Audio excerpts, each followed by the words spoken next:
Okay, well, that was the test. I already said it is. You have to be awake for 7 days and for 7 nights. And if you can manage to do that, yes, you have a chance to be immortal. And of course, um, Gilgamesh said, "Oh, I can do that. That is easy." And as soon as he agreed to that, he kind of tried to stay awake. He fell asleep. He was so tired from all his journey. And he was trying to argue to Utnapishtim that, oh, I was just closing my eyes. I didn't go to sleep. How did Utnapishtim know that he slept for longer? How did Utnapishtim prove that to Gilgamesh? He made his wife bake a loaf of bread for every day Gilgamesh was asleep. Yes. So basically, he made him break down and basically, look, this one is moldy, that one's rotten. That's how long you've been sleeping. But anyway, Gilgamesh was so distraught that Utnapishtim and his wife said, okay, I'll give you another chance. When you cross this water of death, there's a lake. Go down there and you'll find the plant that will give you immortal life. So basically, if you have to imagine it, he has to go into this deep water like a lake. And he has to put, it's not written in the story, but this is how I would imagine it. He would have to put a stone in his leg, yeah, so he could go into the deepest part of the lake to get this plant that gives him immortal life. Yeah, this is a nightshade plant. And so he got this plant. I said, oh yes, I'm going to take it in. And he said, before I take it in, I'd like to just clean myself. So he put down the plant and he cleaned himself. And as he was cleaning himself, a snake came and ate the plant.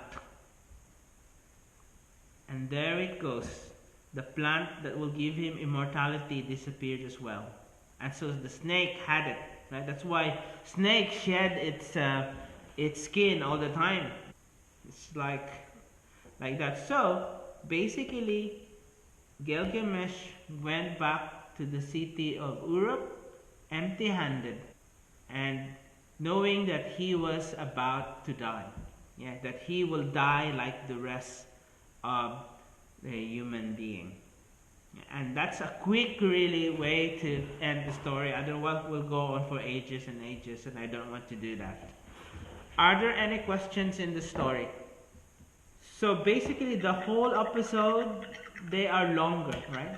And the reason why I want you to listen to them and try to remember them, yeah, because all of this, if we are talking, yeah, you could just look around and say, what happened next, what happened next, what happened next.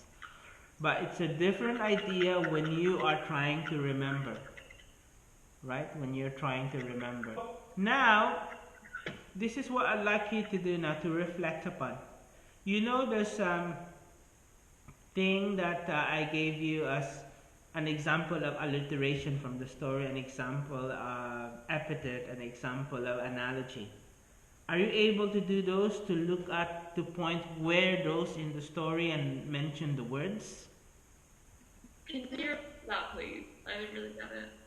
So remember, in your class 9-10 stream, I gave you an assignment, homework. And I say, look for examples of repetition, alliteration, simile, metaphor, personification, flashback, analogy, all those things that story writers use. Yeah? Can you do them and look? You can just say, oh, this is a scene where this is this, and then just write the sentence. Where's an example of alliteration, an example of assonance, an example of analogy, an example of simile that's been used in the story? I don't think I know all of them because we didn't speak English. Okay, but you know some of them. Yeah. Okay, can you do some of them? Okay. Yeah? And those that you haven't done, I'll give you an examples, but you have to submit it so I can prepare too what you haven't done. Right? So you want that to be in our main lesson book? Yes. Yeah. So basically, writing techniques in the story. That's the title, writing techniques or storytelling techniques from Gilgamesh. Right? There's loads of them. There's also the epic, but I didn't write all of them. Yeah, but it's just an idea. It's to get you to cover, what you haven't done. Yeah, and it's so difficult to do it in here really. The other thing I'd like you to do is just write the major plots, of the story, how the story moved on. Yeah, the idea of harmony, disharmony, harmony, disharmony, harmony, disharmony, until it led to the whole conclusion. So the other thing that I'd like you to do is to reflect upon is what can we learn from this story? What lessons can we learn? So when I went to high school and studied literature, a teacher would always tell me what's the significant human experience in the story. Yeah? Right? That significant human experience. And when I went on to help somebody pass their GCSE exams in England, yeah, I saw the word again, significant human experience. So there it is. So what's the significant human experience in the story? Basically, what lessons do we gain from this? And then the other thing is, why was this story so popular in the Middle East? Because it spanned different countries. It went to Babylonia, to Assyria, to Iraq, to Persia, to now what is called Afghanistan. All over there were tablets discovered having versions of the story. So I'm going to write all these questions, and on Monday when we come back, I'll focus on the historical aspect from the time until the modern times. Yes, because it's not only that George Smith basically gave up his life for this story. Think about it. One man